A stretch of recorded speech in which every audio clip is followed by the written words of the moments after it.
couple minutes late. I'm Michelle Crosmer. I'm here with another Michele dietitian, and we're talking about kidney and heart health. Michelle, do you want to introduce yourself? Sure. Thanks so much for having me on your channel. I'm Michelle Routhenstein. I'm a registered dietitian who specializes in heart disease prevention and management through science-based nutrition. And I love having these conversations with you because they're so important. And we need to be looking at all the organs, and kidney health, heart health are so connected, and so many times it's not talked about. So I'm so happy to be here. Yeah, exactly. And I think February was, Heart Health Month, and March is National Kidney Month. And so this really is the perfect time. If you guys have questions, you can put them in the chat. We basically want to kind of go through the connection between kidney and heart health, maybe some lab work that you might want to be. Make sure that you know what your labs are telling you or what to be monitoring and talking about with your doctor. And then, of course, diet, nutrition, lifestyle, just stuff in general that are protective for both the kidneys and the heart. So, I guess from my standpoint, I think the most important thing just for people to remember is that your if you have heart disease, then that can affect your kidneys. And if you have kidney disease, then that can affect your heart health. They're very connected. Our heart is pumping blood to our kidneys, and our kidneys have to filter out toxins and waste products and extra fluid from the blood. And so when one of them is, function goes down, it can affect the other one. So anything you want to add to that, Michelle? Yeah, I think that there's a couple of things that we need to really understand when it comes to the connection. One is if you have, for instance, heart failure, then oxygenated blood is not necessarily getting to the kidneys, and that can cause the kidney failure. If you have kidney disease and it's not tightly controlled, then your phosphorus or calcium are not tightly controlled or balanced, that can also lead to more calcification in the arteries. So there's a lot of little things that connect them. But if you kind of take a step back, what are the risk factors for heart disease and kidney disease? They're really the same. So a lot of times people come to me and they say, I saw that my kidney function was declining, and I had read I have to not eat potassium or not eat phosphorus. And I'm like, hold up. You've had 15 years of high blood pressure. Do not blame this on phosphorus and potassium, those poor guys in the picture of all things with kidney health. Let's focus in on your blood pressure. And when we focus in on their blood pressure and we optimize it and they're monitoring it and it's improved to 120 over 80 or less, their kidney function increases. And a lot of people don't realize that if you actually control the risk factors that progress kidney disease the most, control the fact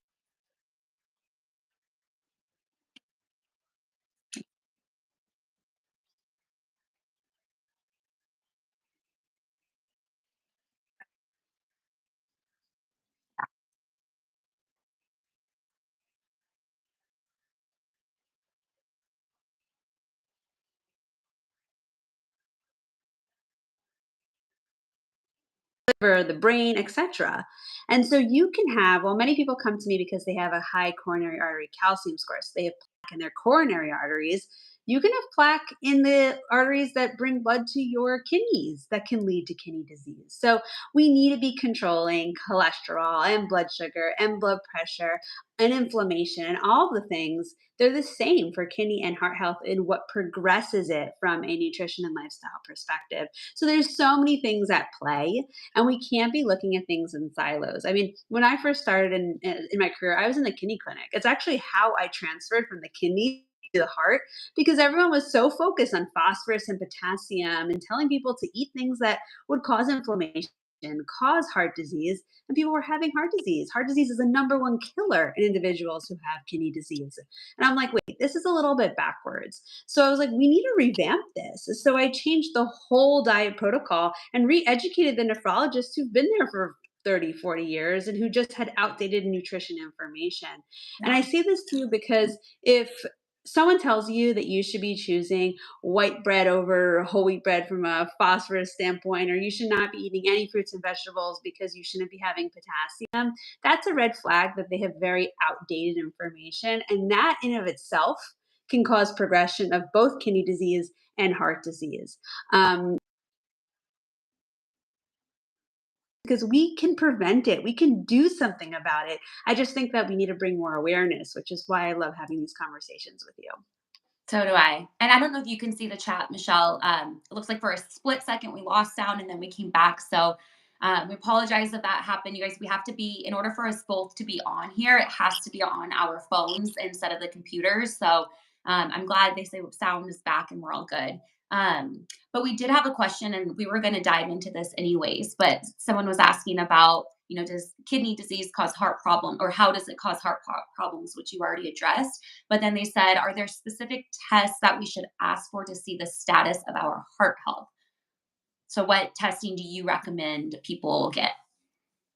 It's a great question. So there's actually a lot of different heart tests. So it depends on your symptoms, your family history, your blood work. There's a lot of things we need to be looking at. At home, it's not really a test, but I always encourage everyone to check their blood pressure.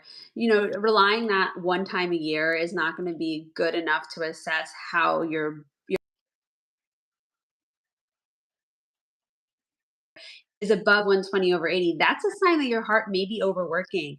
And so, in that case, if you've had a long history of high blood pressure or it is elevated, you may want to ask your cardiologist for an echocardiogram to see the pumping ability of the heart. If you had high cholesterol levels, so your LDL cholesterol has been high, and this could be, in the general population, milligrams per deciliter, or in someone who's at high risk above 70 milligrams per deciliter, and you haven't been on a statin, it's not been controlled for a while, you may want to take a coronary artery calcium scan that assesses for calcified and hardened plaque in the arteries to assess if you have advanced stages of atherosclerosis. Those two can be good tests. If you're wondering about maybe heart failure, there is a blood test of BNP that can help with kind of deciphering if you need further testing to rule that out as well. So there's a lot of different ways that we can assess for cardiovascular function. But if you can't get an appointment for a while, I would say the first easiest thing you can do at home, test your blood pressure. All right, perfect. And what about, do you have any recommendations around people? Should they get like Apo B or LP little a, or those tests done? Yeah, so lipoprotein A is a genetic factor for atherosclerosis. So if that is elevated, so if it's above 75 nanomoles per liter, that's a sign that you may have more atherogenic plaques. So the LDL, the atherogenic LDL. So that means that your LDL may be more predisposed to causing plaque in the arteries. And so we have to be super proactive to optimize your cardiometabolic risk factors. You can't change this number. There are some medications in trials trying to suppress this gene, but you cannot change the number. So you only need to get your lipoprotein A tested once in your life in order to assess, where's your risk from that standpoint. It's not the only gene for heart disease, but it weighs a lot in terms of atherosclerosis and aortic stenosis. So we need to know, hey, if you've never done it before, I would recommend that lipoprotein A test for you. And in terms of the other Apo B, so Apo B is basically the protein that attaches to the LDL that causes plaque to form in the arteries. So if you have had high LDL for a while and you don't want to go on a statin, but you're not sure, it could be a good surrogate. Many doctors actually will not test for ApoB. It's a great thing to test, but they won't because they're not very knowledgeable about it. So if your doctor wants to test for ApoB, that's great. If there's hesitancy, you can also do the surrogate marker for ApoB by taking your total cholesterol, subtracting your HDL cholesterol, and then getting your non-HDL cholesterol. And if that's above 100, that's a sign that you may have more atherogenic plaque, and we need to be very mindful of that as well. Yeah. And someone asked, can we put the names of these tests in the chat? So all at the end when we're done, this video is going to save and you guys can watch the recordings and I'll add it into the caption so that you guys have all that information. But thank you for explaining that, Michelle. And this was a really good question. So someone then said, like, should all people with kidney disease also see a cardiologist? They never thought about should they be seeing a specialist for their heart if they're seeing a specialist for their kidneys. So your primary care doctor, your nephrologist, should be referring to you as needed. I do think that it's always helpful to get that exam or at least know and be your own advocate to what you do need. So I always recommend, look through your previous blood work, request a copy if you don't have it, and assess kind of where's your cholesterol, where's your blood sugar, where's your inflammatory markers, where do you stand? And if you are at a heightened risk, then yes, I would say say consult with a cardiologist. But just remember, and I think this is important because we often, at least from my perspective, many patients tell me, I went to a cardiologist and all they want to do is put me on a statin. I don't want to go on another medication. Cardiologists are specialized in medical management and intervention of cardiovascular disease. They're not looking from a nutrition or a preventative standpoint. They're looking at it as a treatment and preventing a heart attack. So, but they're doing medication management. So you can go to a cardiologist to do further workup. Many cardiologists only will treat symptoms or will only treat labs that show that are high. So it really will depend on how much information you have or that is in your past medical history to prompt a productive conversation with the cardiologist. So you have to kind of go in with a good hey, I'm looking to do this. I'm concerned. I've had kidney disease for this many years. I want to just check in on my heart and see how that's going. You have to have a plan of care in order for it to actually be beneficial to you. Yeah. And that's where then nutrition and a dietitian that specializes in heart health. And I think the thing is more like a specialized dietitian in kidney health is knowledgeable about heart health and vice versa because they are so interconnected. So from a testing standpoint, you might for some of the testing, your primary doctor or nephrologist might say, "Hey, see a cardiologist for this," and they're going to approach it from a medical standpoint. But then dietitians, that's where we come in to work on the food and the lifestyle habits to help with both the kidneys and the heart, because usually you're not going to get that from a cardiologist or a nephrologist. So, um, what tests do they do to test for inflammation? So you can look at inflammation from a bunch of different tests. The one that's very accurate in terms of a cardiovascular is HsCRP, which stands for high sensitivity C-reactive protein, and you want that to be less than 1 milligram per deciliter. And we want to make sure that if it is high, that we're addressing what's the cause of it. So it could be from many things. It can be from gut issues like acid reflux, indigestion, constipation, diarrhea. It could be from bloating. It can also be from nutrient imbalances or excesses that can cause inflammation in the body. It can be from psoriasis or an autoimmune condition that's not controlled. It could be a lot of different reasons for why that value is high. But nutrition responds pretty well to nutrition as long as we are really addressing what's the cause of why it's elevated. But many times you don't know because it's underlying inflammation. You don't feel it, and it can be high for a long period of time. And when that's high and LDL is even slightly elevated above normal values for whether you're at risk or not at risk, that can cause plaque to bruise silently in the arteries. So we really need to be on top of it and be testing for it so that we can make sure that we're keeping it at bay, because that's what accelerates that plaque formation and can also make the plaque unstable.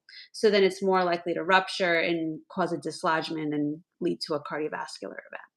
Yeah. And really all dietary and lifestyle approaches that we work on with our clients is really looking at inflammation, root cause, and things that can be contributing to that because it affects the acceleration of kidney disease, but also heart disease. So really great questions um, that you guys have. And so heading into kind of more diet and lifestyle and nutrition, I feel like and you mentioned it earlier in the kidney disease world, a lot of times people they go online or they research or Google a diet for kidney disease and it's like low potassium or you can't eat this food, you can't have that. And can you explain that how does potassium, before we go into that and kind of what that means for kidney health, but how does potassium help, eating foods rich in potassium help heart health and blood pressure? Yeah. So when we look in the research, we know that low sodium is important because that can cause constriction in the arteries. But what we need to really emphasize is for proper blood pressure management, the sodium to potassium ratio matters more. So while overeating sodium, so you don't need to eliminate it, but overeating sodium can cause our arteries to constrict, and potassium helps our arteries vasodilate. So it allows to open up for better blood flow. And so if our arteries are, instead of in a constricted state, in an open state, we're reducing the burden on the cardiovascular system so blood will flow more easily throughout the body. And it's important because to really emphasize this from a food perspective, because many people will say, well, why don't I just take a potassium supplement? Well, potassium supplements are capped at 99 milligrams because in higher dosages, it's been associated with cardiac arrhythmias, cardiogenic shock, and small bowel issues. So we need to be mindful that you need around, like the average person needs around 3,600 to 4,700 milligrams of potassium. You can't get that through food alone.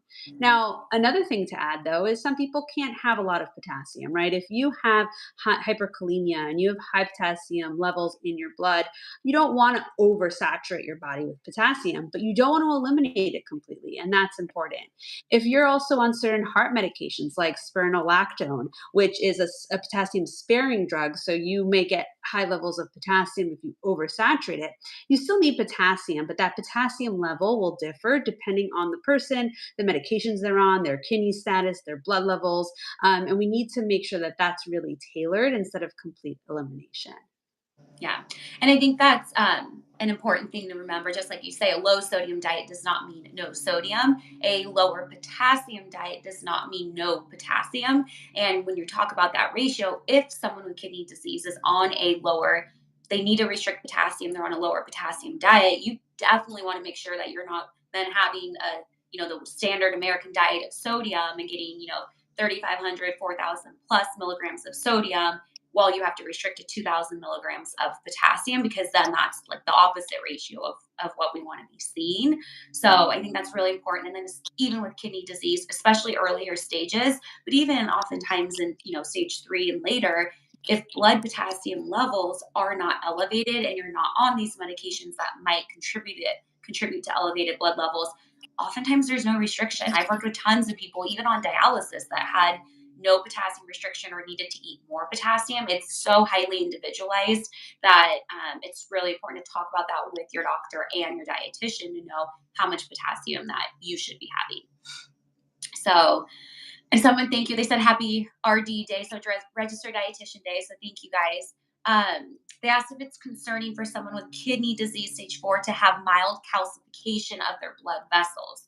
I feel like we can go very much into this, but Michelle, do you want to touch on just kind of what calcification in the blood vessels is? I know you mentioned the CAC score earlier, but what does that mean for someone if they have some calcification? So essentially means that you have hardened plaque, which is a bunch of fatty substances in the body that's hardened.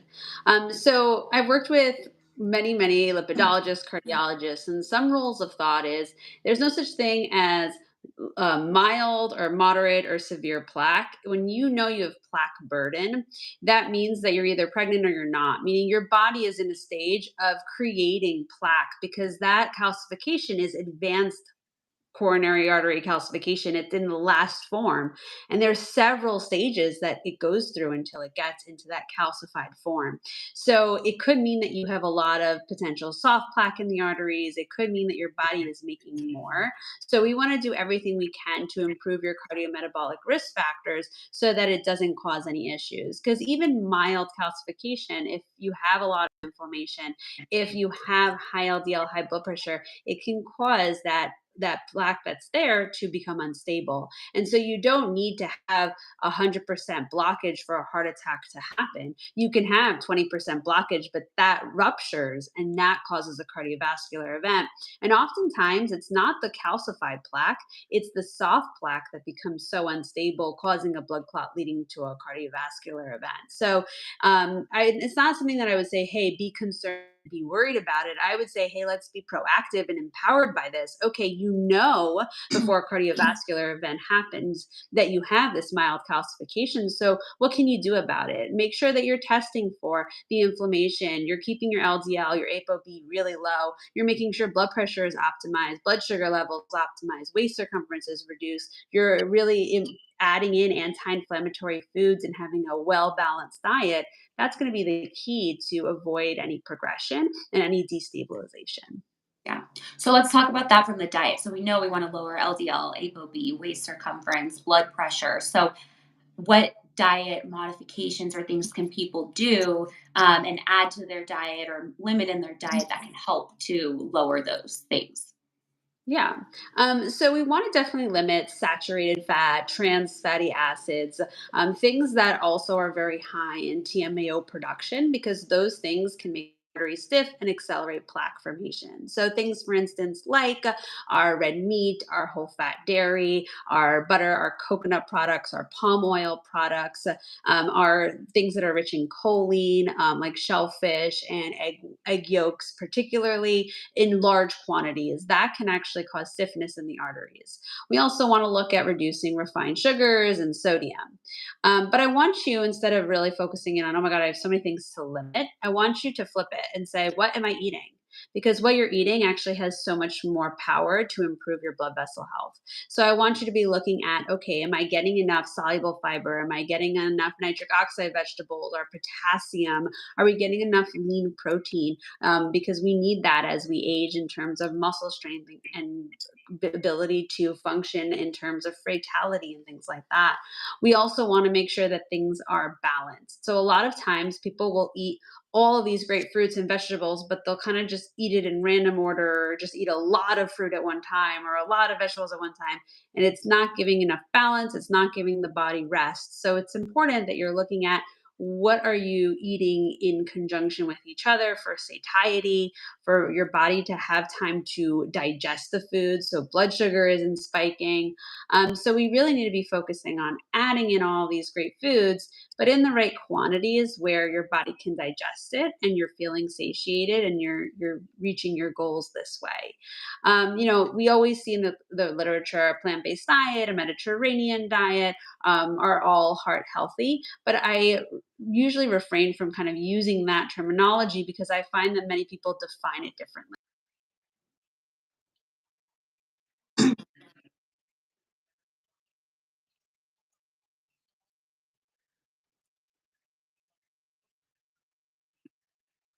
Lifestyle. There are people who come to me who say vegan.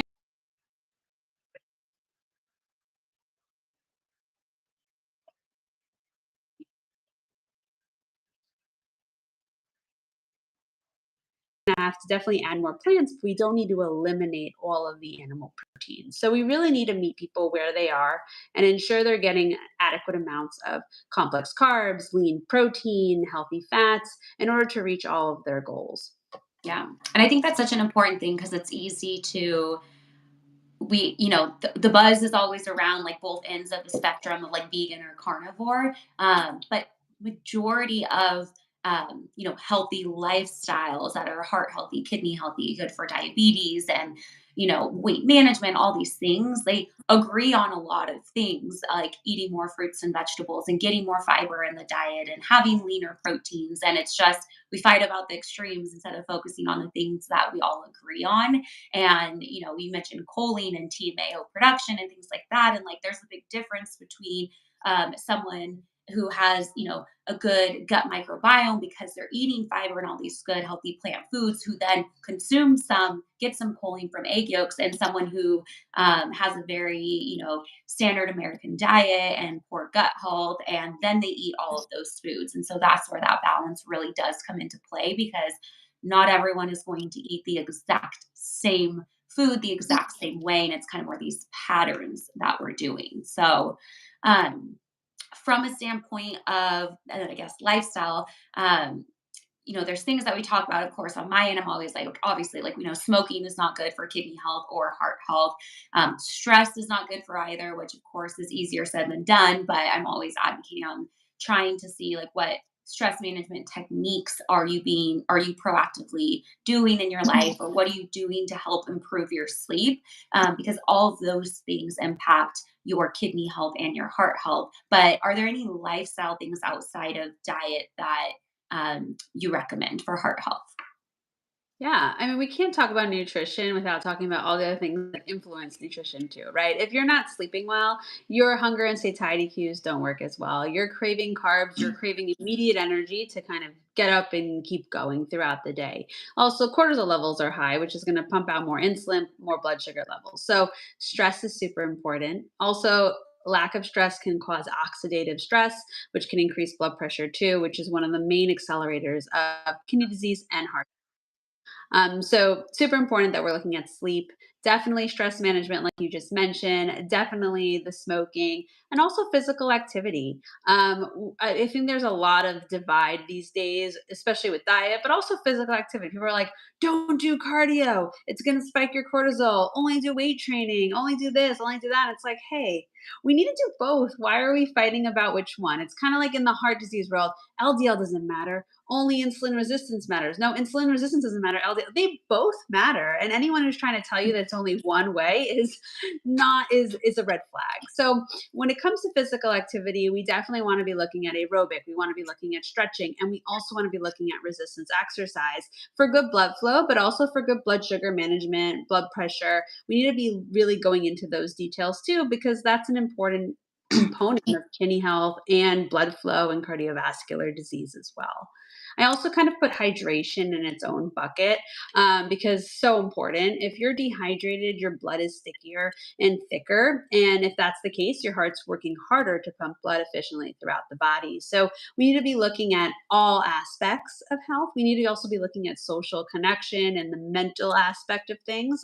I spend a lot of time reducing a lot of my clients' health anxiety by explaining what are we doing about this? Why does it matter? And when they understand the why, they understand what they can do, and they see improvements in their blood pressure, in their cholesterol, in their waist circumference, in all of their measurements, they build this confidence like, hey, I'm in more control. And that reduces the health anxiety as well. So we need to be looking at all aspects of these things. A lot of times I've seen so many people be so restrictive that it doesn't allow them to go to social gatherings. It doesn't let them allowed to go to restaurants. And so it's depressing. And so I really strive on making you able to do this anywhere you are so you can enjoy life, because that's the main thing.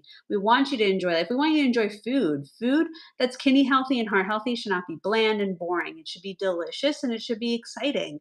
And I really try to really put that mindset into my clients so that they're not like, oh my goodness, I can't eat anything. Like, that's not a good quality of life, and we need to bring that into the picture too. Yeah, as dietitians, that's the last thing we want is people to feel like, what else can I eat? Like there's nothing to eat or it has to be bland because even on a lower sodium diet, like one, that doesn't mean you can't use any salt, especially if you're cooking most of your meals at home. Like there's so much room for flavors and seasonings and things that maybe have a little salt, things that don't have salt at all, but it's so much easier to follow a lower sodium diet when you're cooking at home, but that still leaves room. Like we just want you to be knowledgeable if you are eating out or at social gatherings to be knowledgeable of the options that you're choosing and how much salt might be in it. So one thing I wanted to ask you, Michelle, because I feel like this always comes up when you mention hydration, is people are like, well, how much water should I drink? And how do they know if they're well hydrated and getting enough versus dehydrated? Yeah. So hydration is one of those things that we have to ask a bunch of questions, right? The first question or that we have to assess is, do we have edema? Like, do you have swelling?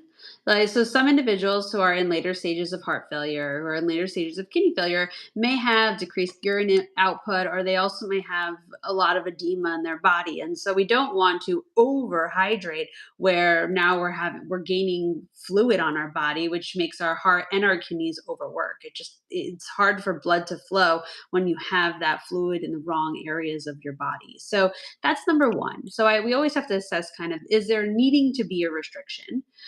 And then the second thing is, if there isn't needing to be a restriction, how much are you drinking now? If I have a clients who literally will drink maybe a glass of water a day to start with, so you can't go from there all the way to a 2 liter or 3 liter goal, depending on your height, your weight, your age, your gender, etc. We have to do it slowly, or else you're going to complain about being in the bathroom all the time. You're never going to keep up to it. Your body is really resilient until it can't be any resilient anymore. And this applies to every single organ of the body. So if you've been dehydrated and you continue to only drink 1 glass of water, your body will try doing what it can with that 1 glass of water. And then when it can't, it'll start showing up in your blood work on your kidney panel, on your BUN, your creatinine. We'll start seeing trends. So we need to be doing it, but doing it slowly, and making sure that you're adequately hydrated is super important because of what we just discussed. We have to be assessing the quantity depending on you, your lifestyle, your kidney, your heart health, all of that. Yeah. Okay, we had a question which I mean, so I don't know if there's anything you want to say on it, but they asked about thoughts on taking antibiotics for kidney disease. And one thing I want to say on this, on my other YouTube channel, Plant Based Kidney Health, Dr. Hashmi, who's a nephrologist, he actually was just someone asked about antibiotics and kidney disease, and he kind of went through different antibiotics. It was our most recent live, so I would one refer that way for like a physician standpoint of it. Um, but do you have any thoughts just on antibiotics and taking them in general for heart or kidney health? I mean, so antibiotics can be life saving. It's kind of a necessity of it and to take it and depending the type. So I would refer in terms of the specific types on kidney health to that live.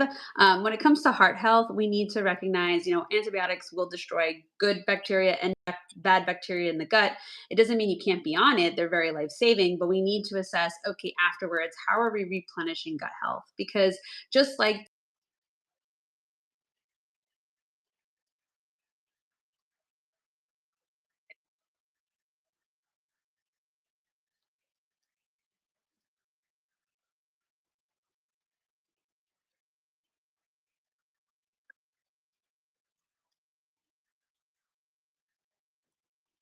have a long history of antibiotics, or if you've just been on a dose, how are we replenishing it? How are we adding both probiotics, prebiotics, nourishing the gut, making sure that we are feeding it appropriately in the right dosages and in the right intervals to actually have a therapeutic effect?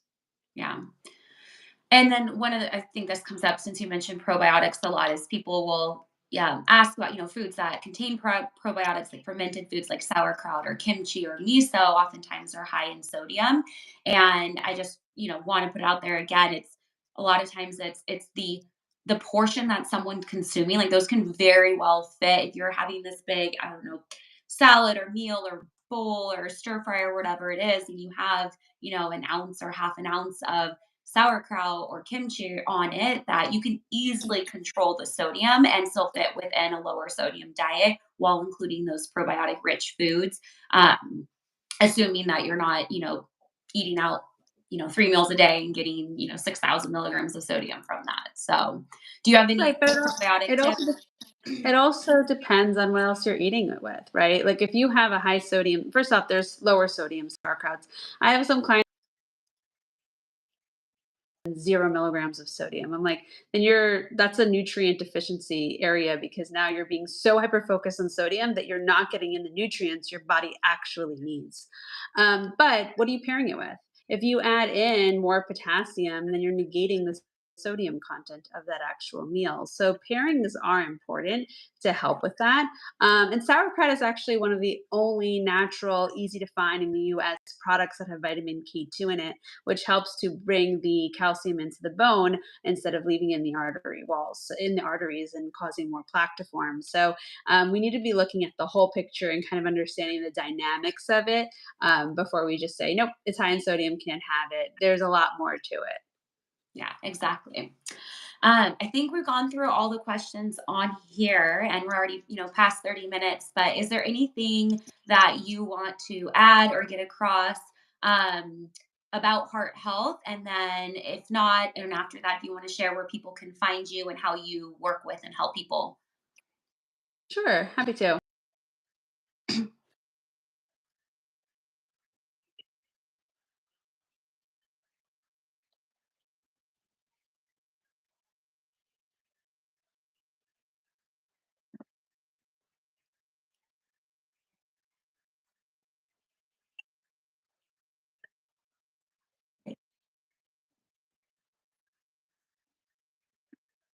But we have to know our numbers. We have to know what to ask for, and we have to be our own advocate and take this into optimization mode. So if these values are trending in the wrong direction, definitely be monitoring them to bring them down. And if you need further assistance, reach out to a registered dietitian who specializes in those things like heart disease or kidney disease, depending on what things you're working to optimize. So I'm always about knowing your numbers. Don't rely on the doctor to be like, okay, now you need a statin or now you need blood pressure medication. They'll only tell you that when it's really high and you've had an opportune time to lower it.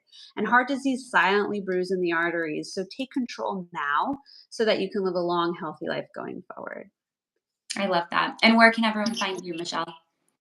So I'm on my website's entirelynourished.com. You can also visit me on Instagram on heart.health.nutritionist, where Yeah. And you also have a YouTube channel. And I know you've had great interviews on there. So I'll put all of Michelle's links in the caption of this so you guys can just click on that directly. And we're happy to be here with you guys for National Kidney Month, last month, Heart Month. And we appreciate you being here. And, we'll make sure we do this again soon. All right. Happy RD Day, Michelle. Thanks. you too. Thank Bye. you. Bye, everyone.